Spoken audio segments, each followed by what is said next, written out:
Most welcome dear student.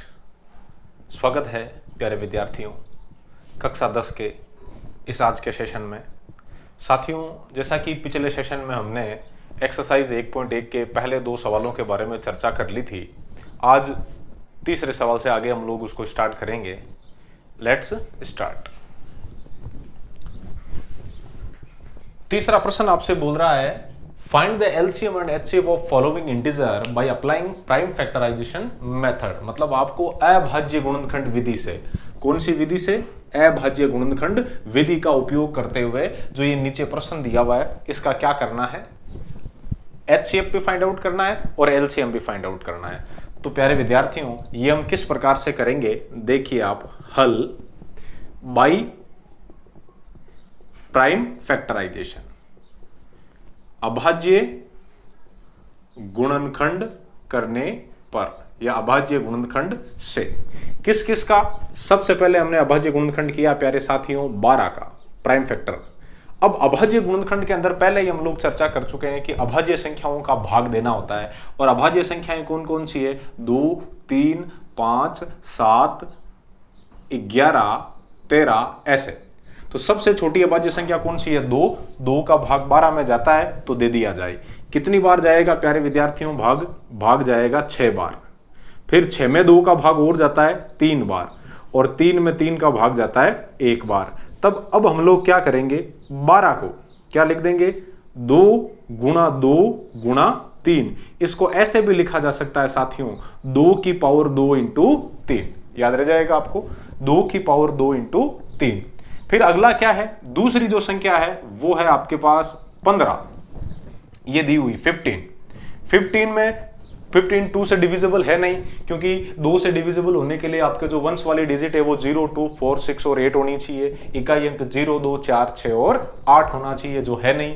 3 से, बिल्कुल 3 से ये विभाज्य है। क्यों? क्योंकि 1 और 5 6 होते हैं, अंकों का योग 6 है, तो इसमें 3 का भाग पूरा जाएगा। तो 3 का भाग जाएगा तो 3 का भाग दे दिया जाए। कितनी बार? 5 बार। और फिर 5 में 5 का भाग कितनी बार चला जाएगा? 1 बार। तो साथियों 15 को मैं लिख सकता हूं आपके 3 गुणा 5।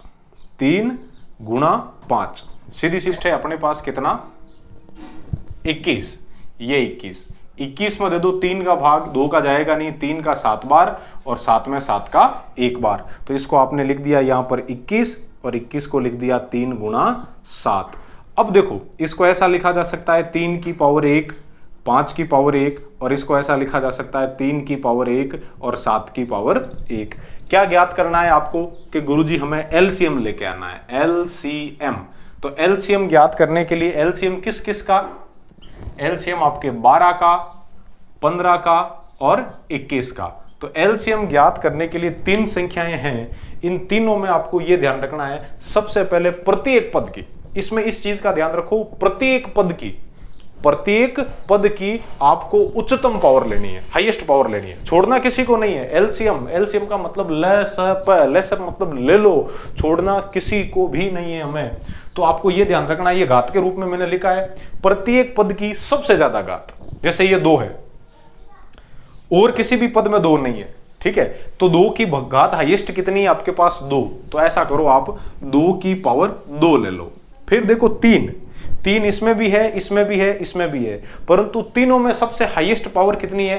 1 ही हाईएस्ट पावर है। तो 3 की पावर जो 1 है वो भी आपने ले ली। और अब क्या बचा है? अब आपके पास बचा है 5 की पावर 1 और फिर बचा है 7 की पावर 1। तो ये हो गया 5 की पावर 1 और 7 की पावर 1। ये हो जाएगा 2 दूनी 4, ये 3 और ये 5 और ये 7। तो देखो 4 तिरी 12 और 12 को कर दो आप 5 से गुणा, 12 5 60, 12 पान की 60, और ये 0 का 0 और 6 को कर दो 7 से गुणा, 6 7 42, 420। आप 420 नहीं, मैं भी 420 नहीं हूं। इसका हल है वो एलसीएम 420 है ना। चलो तो अब देखिए इसमें आप कि सर ये तो आपने और कोई विधि नहीं हो सकती क्या? बिल्कुल हो सकती है। दूसरी विधि यह है कि जो पहले कॉमन है उसको लिख लिया जाए। ये तीनों में कॉमन है तो इसको लिख लिया आपने, कितना आ गया? 3। उसके बाद जो 2 में कॉमन है उसको छांटो। तो 2 में तो कॉमन कुछ है ही नहीं, 2 इसमें है, इन दोनों में नहीं है, 5 इसमें है, इन दोनों में नहीं है, 7 इसमें है, इन दोनों में नहीं है। बाद में क्या करना होता है, दो दो में से कॉमन लेते हैं, और जब दो दो में से भी कॉमन नहीं आता है तो फिर जो बच गया उन सबको लिख देते हैं। तो इसको क्या लिखेंगे, 2 की पावर 2, ये हो जाएगा आपके 5 की पावर 1 और ये हो जाएगा 7 की पावर 1। गुणा कराओ, वापस वही आना है। एलसीएम आपके हो गया। अब फाइंड आउट करना है एचसीएफ। एचसीएफ का मैंने फॉर्मूला बताया था आपको। एचसीएफ का फॉर्मूला होता है कि कॉमन जो है ना, कॉमन इन तीनों में जो कॉमन फैक्टर है, इन तीनों में जो कॉमन फैक्टर है उसकी मिनिमम पावर लेनी है, कम से कम घात लेनी है। या तो ये याद रखो, या जो तीनों में कॉमन है वो ले लो आप। तो देखो तीनों में कॉमन भी है और तीनों में न्यूनतम घात कितनी है, 1 घात है। तो ये हो गया आपके पास 3 की पावर 1। तो 3 की पावर 1 का मतलब क्या हो जाएगा, 3। ये हो गया इसका एचसीएफ और ये हो गया इसका एलसीएम। समझ में आया आपके। अब लेते हैं हम लोग आपके दूसरा सवाल। प्यारे साथियों, तीसरा सवाल, तीसरे का जो दूसरा है बी, वो आपके अपने आप में बहुत ही आसान प्रश्न है। क्या बोल रहा है, 17, 23 और 29 ये तीनों की तीनों कैसी संख्याएं हैं, अभाज्य संख्याएं हैं खुद ही अपने आप में। इनमें किसी का भी भाग नहीं जाता है, लेकिन फिर भी हमें क्या करना पड़ेगा, अभाज्य गुणनखंड की फॉर्मेलिटी को पूरा करना पड़ेगा। कैसे, ये लिया आपने 17 और 17 में किसका भाग जाता है, 17 का ही। कितनी बार, 1 बार। और उसके बाद भाग दो आप 23 में, 23 में सिर्फ 23 का ही भाग जाएगा 1 बार। और उसके बाद क्या है, 29, 29 के अंदर क्या हो जाएगा आपके, 29 का ही भाग जाएगा 1 बार। कि सर हमें कैसे पता चलेगा कि ये संख्या अभाज्य है या भाज्य है, तो इसके लिए आपको क्या ज्ञात करना पड़ता है, तीनों में से कोई भी एक ले लूं। जैसे मैं 29 ले लूं, तो 29 से ठीक बड़ी पूर्ण वर्ग संख्याएं। तो पूर्ण वर्ग संख्याओं की जब बात की, कंप्लीटिंग स्क्वायर नंबर या स्क्वायर नंबर, तो स्क्वायर नंबर कौन कौन सी है, जैसे 1 का स्क्वायर करूं तो 1, 2 का स्क्वायर करूं तो 4, 3 का स्क्वायर करूं तो आपके हो गया 9, और 4 का स्क्वायर करूं तो हो जाएगा 16, और 5 का स्क्वायर करूं तो कितना हो जाएगा 25, और 6 का स्क्वायर करूं तो कितना हो जाएगा 36। तो आपको यह देखना है इन वाली संख्याओं में ये किसके बीच में है, पूर्ण वर्ग वाली संख्याओं के बीच में देखना है। तो आपको ऐसा लगेगा कि ये 36 से तो छोटा है और 25 से बड़ा है, तो इसको मैं ऐसा लिख सकता हूं, ये 6 की घात 2 से छोटा है और 5 की घात 2 से बड़ा है। तब आपको इससे ठीक बड़ी पूर्ण वर्ग संख्या है ना, यहां तक इन अभाज्य संख्याओं का सिलेक्शन करना है, इन अभाज्य संख्याओं का सिलेक्शन करना है। तो 6 से छोटी अभाज्य संख्याएं कौन कौन सी है, 2, 3 और 5। भाई 6 से छोटी अभाज्य संख्याएं कौन कौन सी है, 2, 3 और 5। अब आप इस 29 में 2 का भाग देके देख लो, 3 का भाग देके देख लो और 5 का भाग देके देख लो। यदि इनके भाग जाते हैं, इनमें से किसी भी एक का भाग जाता है, तब तो ये हो जाएगी आपके कंपोजिट या प्राइम नंबर, सॉरी कंपोजिट या आपके भाज्य संख्याएं, और अदरवाइज हो जाएगी आपके प्राइम या अभाज्य संख्याएं। तो इसमें न तो 2 का भाग जाता है क्योंकि पीछे 9 है, 3 का भाग नहीं जाता है क्योंकि अंकों का योग 11 है, और 5 का भाग नहीं जाता है क्योंकि पीछे इकाई अंक 9 है। तो इस तरीके से हम लोग ये तय भी कर सकते हैं कि ये भाज्य है या अभाज्य है। समझ में आई चीज आपके। चलो ठीक है, अब देखो आगे 17 को क्या लिख सकते हो आप, 17 को लिख दो आप 17 इंटू 1। 23 को क्या लिख सकते हो, 23 गुणा 1। और 29 को क्या लिख सकते हो, 29 इंटू 1। कि गुरुजी ये 1 1 1 क्यों लिखा, इसके पीछे लॉजिक है बेटा, ध्यान रखना। अब मैं निकाल रहा हूं जैसे आपके इधर LCM ऑफ 17, 23 एंड 29। तो एलसीएम ज्ञात करने का दूसरा तरीका अपनाओ आप, जो मतलब कॉमन है तीनों में उसको ले लो। तो तीनों में आपके पहले चीज तो कॉमन कौन है, 1 कॉमन है, तो 1 लिख दिया। अब बाकी कॉमन कौन नहीं है उन सबको लिख दो। तो 17 इसमें है, इन दोनों में नहीं है। 23 बीच वाले में है, ऊपर और नीचे वाले में नहीं है। और 29 नीचे वाले में है, ऊपर वाले दोनों में ही नहीं है। तो इन तीनों को क्या करवाना है, आपस में गुणा। तो 1 को 17 से गुणा करोगे 17 ही आएगा प्यारे विद्यार्थियों, 17 ही आएगा। अब 17 को करो इस 3 से मल्टीप्लाई, 17 1 जा 17, 17 2 जा 34, 17 3 जा 51 और 17 3 51। हाँ, तो 51 का 1 असल की 5 और 17 2 जा 17 दूना 34, 34 और 5 कितने हो जाएंगे साथियों, 39। बस इसको मल्टीप्लाई करना है 29 से। तो 29 से मल्टीप्लाई कर लो। 29 का पाड़ा बोलो एक बार, गुरुजी था ना आवे कहीं, कोशिश करना बेटा। 29 से कम 29, 29 1 जा 29, केरिम की तो जातो रहे यहाँ पर 2। अब 29 की टेबल में मतलब 9 टाइम बोलो, तो जो 29 9 जा है वो आपके अकॉर्डिंग टू मी 261 आना चाहिए। ठीक है कि गुरुजी कहीं रिटेयर्ड हो कहीं, बेटा बार बार आप बात मत बोलो, थोड़ा बुरा लगता है ना। हाँ, रटा हुआ नहीं है, गुणा कर लेते हैं। 9 को 9 से 1 टाइम, सॉरी 9 को 9 से नम नम 81 हासिल की 8 और नम दूनी 18, 18 में जद जद 8 जोड़ियो बेटा 26 आयो तो 261। मैं कोई गलत चीज थोड़ी बताई। तो 261 और प्लस 2 असल वाला, क्यों? क्योंकि 29 से कम 29 में 2 असल ही नहीं बेटा, तो 61 और 2 कितना होगा 63। तो 63 रो लिख दियो आप 3 और हासिल में जाता रही 26। कि सर 26 भी कोई हासिल में जाया करेगा? बेटा 10वीं क्लास है, मैं सीधा गुणा भी कर बताई दूं, लेकिन हाथा तो यूं भी करूं, ठीक है। तो 29 का पाड़ा बोलो 3 बार, 29 का 29, 29 दूनी 58, 29 तिया 87, 87 और 87 और आपके 26, ये हासिल वाले जुड़ के कितने हो जाएंगे 6 और 7 हो गए 13, हासिल की हो गई 1, 1 और 8 9, 9 और 2 11। तो ये हो गए आपके 11,339। क्लियर है? उसके बाद अब आपको क्या ज्ञात करना है? एचसीएफ। तो एचसीएफ तीनों में कॉमन कौन है? बस ये एक कॉमन है। अरे जहां कुछ नहीं मिलता है ना वहां भगवान मिलता है, तो तीनों में कुछ भी नहीं मिलेगा तो एक मिल गया। तो एचसीएफ कितना हो गया इनका? एचसीएफ ऑफ किस किस का? एचसीएफ ऑफ आपके 17, 23 और 29, इन तीनों का एचसीएफ हो गया आपके पास एक। ये हल है। बस समझ में आई कि नहीं आई चीज? कि सर समझ में आएगा अपन एक गुना कर पाचा बताए दो मान का सा दिन होगा 7वीं ऊपर मोट उता उता 10वीं में यहाँ कुने। चलो कोई बात को नहीं। हाँ, एडी चुभती बात नहीं कहूँ बेटा। बस बस बस देखो, पहले 23 को कर लो 17 से गुणा, 7 21 हासिल की 2, 7 दूनी 14 और 2 16 इंटू 1 को 3 से 3, 1 को 2 से 2, तो ये 1, ये हो गया 6 और 3 9 और 2 और 1 3, 391। सही है ना बेटा? चलो अब 391 को मल्टीप्लाई कर लेते हैं हम लोग, 391 को मल्टीप्लाई कर लेते हैं 29 से। तो 9 एकम 9, नम नम 81 हासिल की 8, नम तिरी 27 और 27 में जद जद 8 जोड़िया बेटा 35 आया, एलओ में लिख दिया 35 और गुणा 2 एकम 2 और नम दूनी 18 हासिल की 1, 3 दूनी 6, 6 और 1 कितना बजाई बेटा 7 हासिल आड़ो। ठीक है, तो 9 9 3 2 और 1 3, 8 5 13 हासिल की 1, 7 3 10, 10 1 11, तो 11,339। सही है? समझ में आ गया?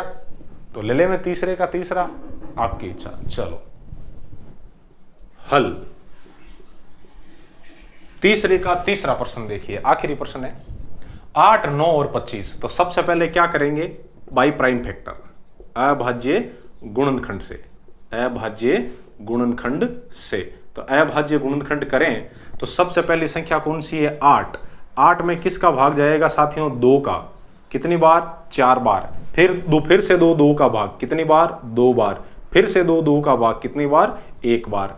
अगली संख्या कौन सी है? अगली संख्या है आपके पास 9। तो 9 में जाएगा आपके 3 का भाग 3 बार और फिर 3 का भाग दे दो 1 बार। अगली संख्या कौन सी है? 25। ये ले लिया आपने 25, ये 25। 25 में 5 का भाग 5 बार और 5 में 5 का भाग 1 बार। बहुत ही आसान है, कर लिया हमने।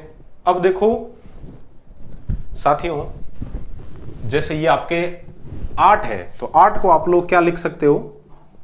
8 को आप लिखोगे 2 गुणा 2 गुणा 2, तो इसको 2 की पावर 3 लिख सकते हो और इंटू 1 लिख दो आप। क्यों? क्योंकि किसी भी संख्या को 1 से गुणा करो कोई फर्क नहीं पड़ता है। और फिर 9 है, 9 को आपने लिखा 3 गुणा 3, तो इसको ऐसा लिख सकते हो 3 की पावर 2 इंटू 1। और फिर क्या है आपके पास 25, तो 25 को 5 गुणा 5 है तो उसको आप 5 की पावर 2 गुणा 1 लिख सकते हो। अब क्या लेंगे सर? एलसीएम लेंगे। एलसीएम ऑफ किस किस का? 8 9 और 25 का। ले लो साथियों, एलसीएम के अंदर क्या करते हैं? सबसे पहले जो कॉमन है वो लिखते हैं। कॉमन कौन कौन है? ए कॉमन है बस। और उसके बाद प्रत्येक पद की उच्चतम घात, तो यहां 2 की उच्चतम घात कितनी है? 3, तो ये ले लिया 2 की घात 3, फिर 3 की घात 2, फिर 5 की घात 2। या सीधे शब्दों में पहले जो कॉमन है सर वो ले लो और उसके बाद जो बच गए उन सबको ले लो। बस एलसीएम में यही होता है। चलो ठीक है, 1 का 1, 2 की पावर 3 करोगे 8, 3 की पावर 2 करोगे 9 और आपके 5 की पावर 2 करोगे 25। साथियों 25 को जब मैं 9 से गुणा करता हूं, पहले 1 को 8 से गुणा कर लूं 8, और 25 9 जा 225, 25 नम 225, और जब जब 25 को 8 से गुणा किया है कितना आना चाहिए कि गुरुजी 25 को 8 से गुणा करना चाहिए, तो गुणा ही कर लो। वैसे तो 2000 आना चाहिए, 4000 भी है। 8 पंजा 40, हासिल की 4, 8 दूनी 16, 16 और 4 कितना हो जाएगा 20, हासिल की 2, और 8 दूनी 16, 16 और आपके मतलब 2 कितने हो जाएंगे 18। हाँ कि गुरुजी कट है 4000 और कट है 2000 और कट आया 1800, 1800 सही है। ठीक है, अब क्या लेना है आपको HCF। HCF किस किस का, HCF आ जाएगा आपके 8 9 और 25 का। तो इन तीनों में कुछ भी कॉमन नहीं है, तो एक कॉमन है। कौन कॉमन है, एक कॉमन है, तो एक हो गया इसका HCF। ये इस तरीके से तीन तीन संख्याओं के हम लोग HCF और LCM फाइंड आउट करते हैं। समझ में आया आपके? चलो अगला सवाल लेते हैं साथियों। चौथा सवाल आपके सामने है हल। हम जानते हैं कि, क्या जानते हो आप? आपको कोई भी दो संख्याएं दी हुई है और उन संख्याओं का गुणा करो या उन संख्याओं के एलसीएम को आप HCF से गुणा करवाओ, वो दोनों का गुणनफल है वो आपस में बराबर आएगा। तो कहने का मतलब क्या है, जैसे दो संख्याएं आपके हैं A व B, तो या A गुणा B करो या LCM of A, B into HCF of A, B करो, वो एक ही बात है, कोई फर्क नहीं पड़ना है उससे। तो आप लोग क्या लिखोगे, आपको संख्याएं दी हुई है, कौन कौन सी दी हुई है, चलो इस स्टेप को मैं पहले लिख देता हूं, ठीक है। तो इसको मैं कुछ इस तरीके से रिवर्ट करके लिख देता हूं, LCM of A, B into HCF of A, B, और ये हो गया आपके A इंटू B। अब प्रश्न में A की जगह आपके पास क्या दिया हुआ है, A की जगह है 306, तो LCM ऑफ 306 गुण 306, 657 इंटू HCF ऑफ 306, 657 और इक्वल्स टू, इधर A की जगह सीधा लिख दो 306 और गुणा B की जगह सीधा लिख दो 657। ये आपको मालूम नहीं है तो इसको पढ़ा रहने दो।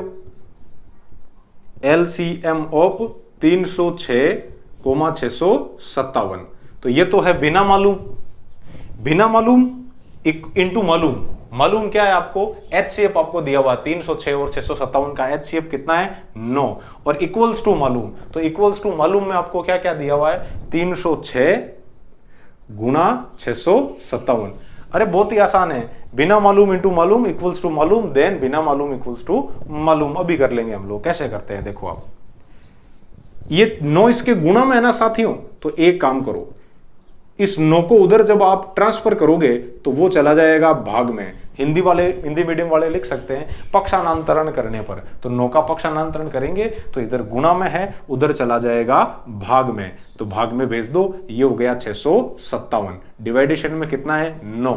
साथियों 6 और 3 9, अंकों का योग 9 है तो उसमें 9 का भाग जाएगा, और यहां पर भी अंक संख्या कितनी है 9 है, तो 9 में भी 9 का भाग जाएगा। तो क्यों नहीं दोनों में 9 का भाग दे दिया जाए कि सर 9 की भाजकता का नियम बेटा भाजकता के नियम में बताया हुआ है, आप एक बार देख सकते हो, 2 से लेकर के 19 तक बताया हुआ है भाजकता के नियम, अपने इसी चैनल पर डाले हुए हैं, प्लेलिस्ट में ढूंढना मिल जाएंगे आपको। 9 में 9 का भाग एक बार, 30 में 9 का भाग जाएगा 3 बार, 1 नम 2 नम 18, 3 नम 27, अरे 9 3 जा 27। 30 में से ये 30 में से 27 गया, पीछे बचा 3 और 6 कितने हो जाएंगे साथियों 36, तो 36 में 9 4 जा बस, तो 9 से 306 है वो 34 टाइम कैंसिल हुआ है।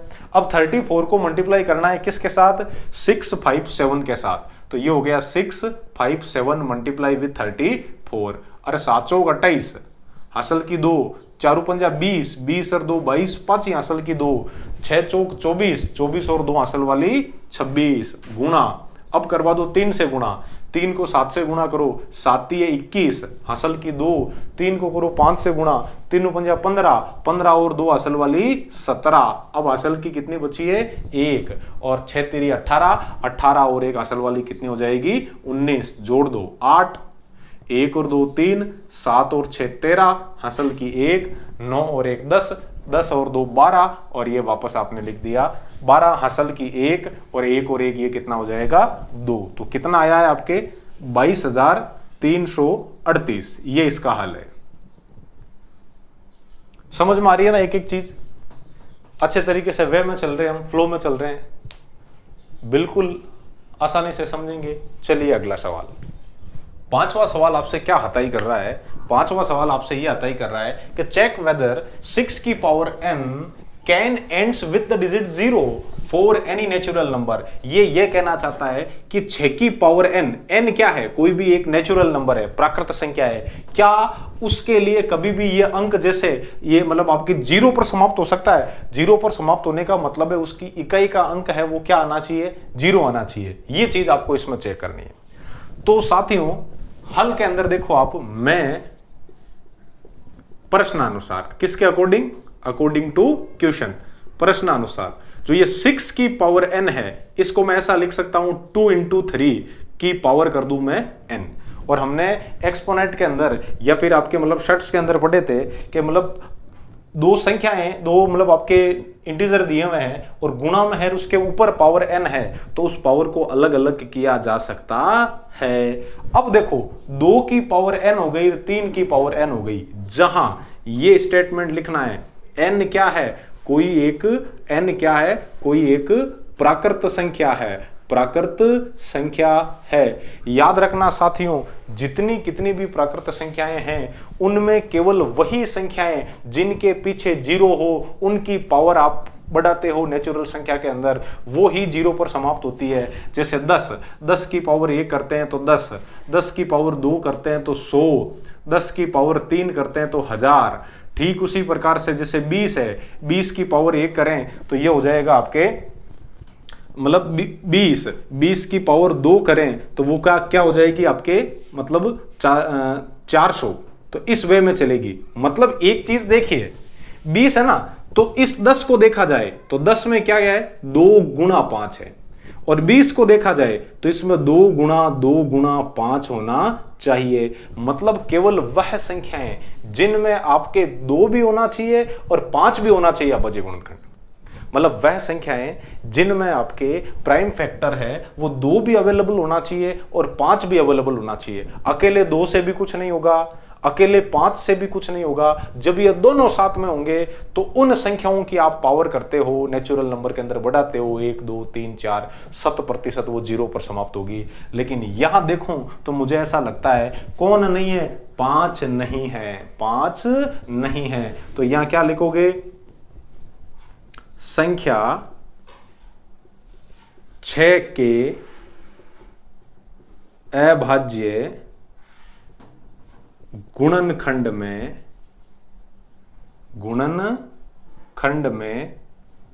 2 के साथ, सीधे अपने शब्दों में लिखता हूं, 5 नहीं है, 5 नहीं है। अतः 6 की पावर n शून्य पर, 6 की पावर n शून्य अंक पर या शून्य पर समाप्त, शून्य देखो कौन सा इकाई अंक वाला ध्यान रखना, शून्य पर समाप्त नहीं होगा। अच्छा, इसका एक और रीजन भी आप लोग बता सकते थे, क्या कि 2, चूंकि ऐसा भी लिख सकते थे, चूंकि 2 की पावर n व 3 की पावर n दोनों संख्याओं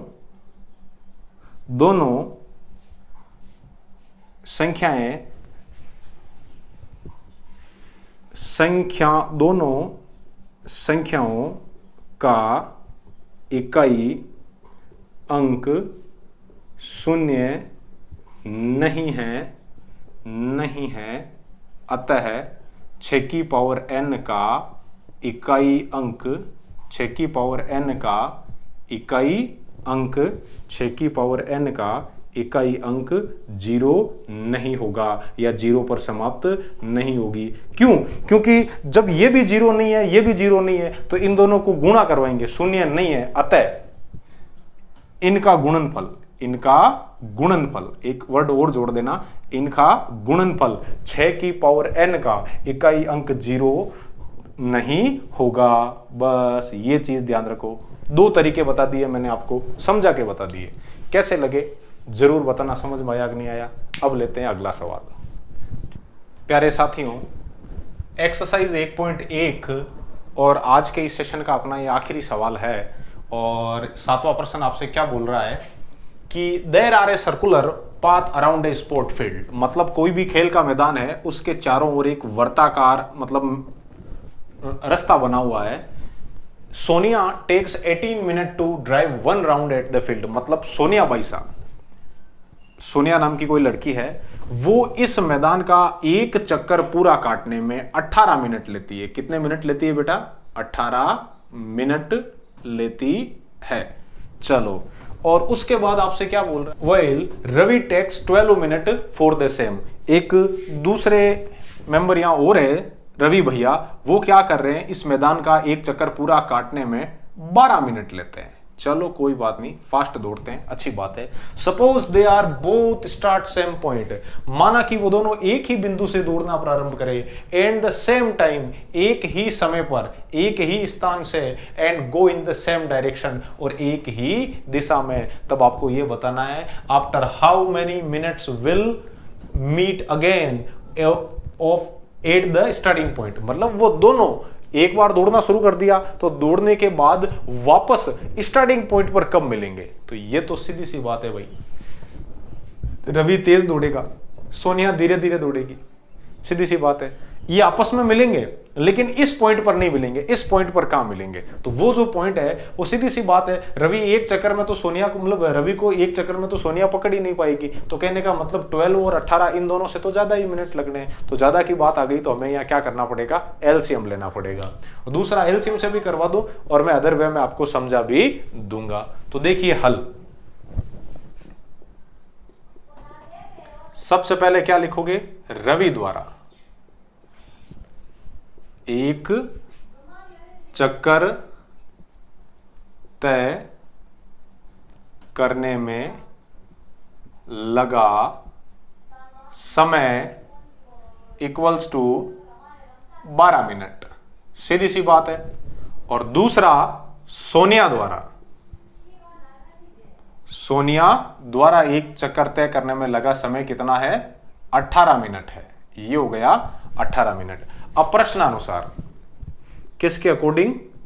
प्रश्नानुसार दोनों एक ही स्थान से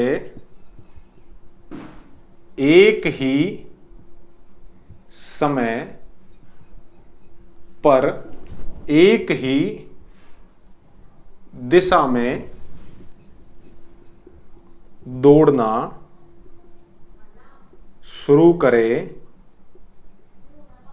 तो पुनः कौन से बिंदु? प्रारंभिक बिंदु, स्टार्टिंग पॉइंट, प्रारंभिक बिंदु पर मिलेंगे। कितने समय बाद? एलसीएम ले लो आप, एलसीएम ऑफ किस किस का? 12 और 18 का। तो 12 और 18 का जब आप एलसीएम लोगे तो बाई प्राइम फैक्टर, अभाज्य गुणनखंड विधि से, अभाज्य गुणनखंड विधि से। साथियों, अभाज्य गुणनखंड विधि जब एलसीएम निकालना हो तो साथ साथ भी चलती है, डरने की जरूरत नहीं है, एक साथ भी ज्ञात कर सकते हैं। दोनों को साथ में लिख दो।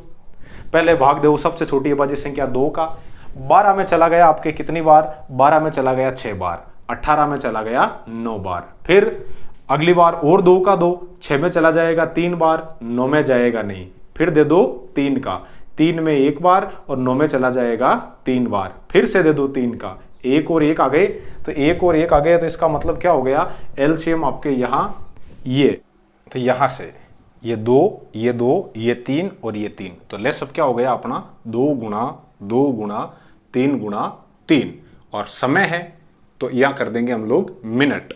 तो 2 दूनी 4, प्यारे साथियों, 4 तिये 12 और 12 तिये 36, तो कुल कितने मिनट लगेंगे उनको प्रारंभिक स्थान पर आने के लिए, मतलब उसी स्थान पर वापस मिलने के लिए? 36 मिनट।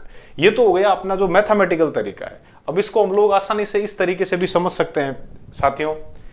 ये रवि है, समझना, देखो मजा आएगा वाकई में आपको, और मजा आए तो मुझे बताना। ये रवि है और ये आपके ये सोनिया है, ठीक है, दोनों इसी दिशा में दौड़ रहे हैं। तो रवि पहले 12 मिनट में, रवि पहले 12 मिनट में एक चक्कर काट चुका है और सोनिया है वो 18 मिनट में एक चक्कर काटती है। तो रवि आगे निकल गया ना, तो सोनिया तो रवि को पकड़ नहीं पाएगी। तो होगा क्या, सोनिया का साथ करने के लिए रवि है वो दूसरे राउंड में उसके साथ आएगा। देखो कैसे, अब हम जो तेज चलता है उसके बारे में जो धीरे चल रहा है उसके बारे में चर्चा करें। तो सोनिया जब एक चक्कर पूरा कर लेती है 18 मिनट में, यूं पूरा घूम के आई 18 मिनट में, यहां पर सोनिया की स्थिति अभी 18 मिनट में यहां पर है। और अब मैं चर्चा कर रहा हूं आपके रवि की स्थिति की। तो रवि की स्थिति आप लोग देखिए उस 18 मिनट में जब सोनिया, समझना आप, सोनिया प्रथम चक्कर पूर्ण करती है। कि सर आप यही पर क्यों लेके आ रहे हो? अरे प्रश्न हमसे यही तो पूछ रहा है कि मतलब after how many minutes will they meet again at the starting point, मतलब स्टार्टिंग पॉइंट यहां पर वापस कब मिलते हैं। तो यहां पर तो रवि तो एक बार निकल गया, वो तो इसको क्रॉस कर जाएगा, तब तक सोनिया आएगी ही नहीं। तो हम लोग चर्चा सोनिया से कर रहे हैं, ठीक है। तो सोनिया पूरा एक चक्कर काट के यहाँ 18 मिनट में आई।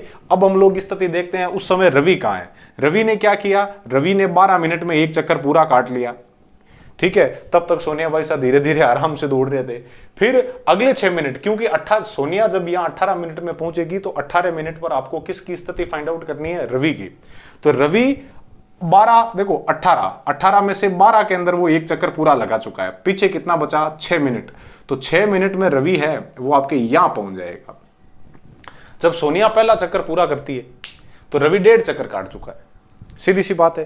अब सोनिया दूसरा चक्कर पूरा करेगी तो पहला प्लस दूसरा, चलो नीचे लिख देता हूं मैं, पहला प्लस दूसरा। तो पहला और दूसरा मिला के सोनिया को कितना टाइम लगा, 18 और 18 36 मिनट, 36। ये केवल आपको समझाने के लिए कर रहा हूं मैं, ताकि इस सवाल को थोड़ा रोचक बनाया जाए। तरीका तो ये सही है, मैथमेटिकल यही है, लेकिन चलो हम लोग बेसिक जीवन में मतलब इनको दौड़ा दौड़ा के देखते हैं। हाँ, तो 18 मिनट में, अगले 18 मिनट में सोनिया वापस यहां आ गई। अब रवि की स्थिति देखें तो रवि 12 मिनट, पहले 18 मिनट की चर्चा कर ली, अब दूसरे 18 मिनट की देखो। तो दूसरे 18 मिनट के 12 मिनट में रवि चक्कर लगाते हुए यहां तक पहुंच जाएगा। तो ये तो 12 मिनट का चक्कर पूरा हो गया, क्योंकि वो 12 मिनट में एक चक्कर काट लेता है। अभी उसके पास टाइम कितना है, 6 मिनट और है। तो वो अगले 6 मिनट में आधा चक्कर काट के और यहां पहुंच जाएगा। तो कहने का मतलब क्या है, सोनिया भाई साहब 18 मिनट लगाते हुए 2 चक्कर काटेंगे और दूसरे चक्कर में यहाँ 36 मिनट बाद पहुंचेंगे। और रवि 12 मिनट के उस समय 3 राउंड काट देगा वो, ठीक है। तो स्टार्टिंग पॉइंट पर वो तीसरे राउंड को कंप्लीट करने के बाद मिलेगा। और तब तक सोनिया जी कितने राउंड काट चुकी है, 2। तो कहने का मतलब 36 मिनट पर वो मिलेगी। समझ में आया? चलिए बहुत बढ़िया। अब हम क्या करेंगे अगले सेशन में, आपकी जो मतलब अपरिमेय संख्याओं से संबंधित जो रूट 2 है, रूट 3 है, रूट 5 है, या अपरिमेय संख्याएं कैसी है या कैसे हैं, ये सिद्ध करने का प्रयास करेंगे। और एक्सरसाइज 1.3 लेंगे, ठीक है। Thank you.